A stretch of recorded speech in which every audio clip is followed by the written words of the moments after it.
بسم اللہ الرحمن الرحیم۔ السلام علیکم۔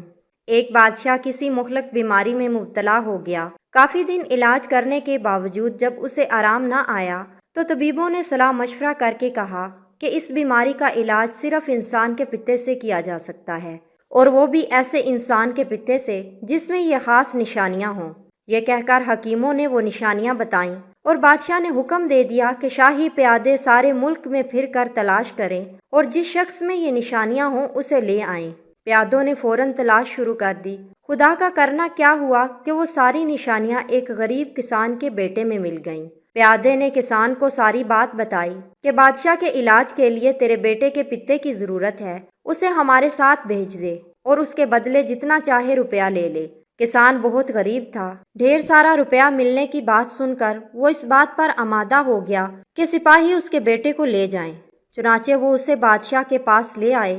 خاص نشانیوں والا لڑکا مل گیا تو اب قاضی سے پوچھا گیا کہ اسے قتل کر کے اس کے جسم سے پتا نکالنا جائز ہوگا یا نہیں۔ قاضی صاحب نے فتویٰ دیا کہ بادشاہ کی جان بچانے کے لیے ایک جان کو قربان کرنا جائز ہے۔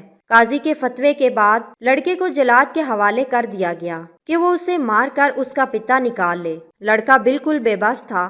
وہ اپنے مرنے کی تیاریاں دیکھ رہا تھا اور خاموش تھا، زبان سے کچھ نہ کہہ سکتا تھا۔ لیکن جب جلاد تلوار لے کر اس کے سر پر کھڑا ہو گیا تو اس نے آسمان کی طرف دیکھا اور اس کے ہونٹوں پر مسکراہٹ آ گئی۔ بادشاہ خود بھی اس جگہ موجود تھا۔ اس نے اسے مسکراتے ہوئے دیکھا تو بہت حیران ہوا۔ جلاد کے ہاتھ میں ننگی تلوار دیکھ کر تو بڑے بڑے بہادر خوف سے کانپنے لگتے ہیں۔ اس نے جلاد کو رکنے کا اشارہ کر کے لڑکے کو اپنے پاس بلایا اور اس سے پوچھا، لڑکے یہ تو بتا، اس وقت مسکرانے کا کون سا موقع تھا؟ لڑکے نے فوراً جواب دیا، بادشاہ سلامت، دنیا میں انسان کا سب سے بڑا سہارا اس کے ماں باپ ہوتے ہیں، لیکن میں نے دیکھا کہ میرے ماں باپ نے روپے کے لالچ میں مجھے بادشاہ کے سپرد کر دیا۔ ماں باپ کے بعد دوسرا سہارا انصاف کرنے والا قاضی اور بادشاہ ہوتا ہے کہ اگر کوئی ظالم کسی کو ستائے تو وہ اسے روکیں، لیکن قاضی اور بادشاہ نے بھی میرے ساتھ انصاف نہ کیا۔ اب میرا آخری سہارا خدا کی ذات تھی اور میں دیکھ رہا تھا کہ جلاد ننگی تلوار لے کر میرے سر پر پہنچ گیا ہے اور خدا کا انصاف بھی ظاہر نہیں ہو رہا۔ بس یہ بات سوچ کر مجھے ہنسی آ گئی۔ لڑکے کی یہ بات سنی تو بادشاہ کی آنکھوں میں آنسو آ گئے۔ اس نے حکم دیا کہ لڑکے کو چھوڑ دو۔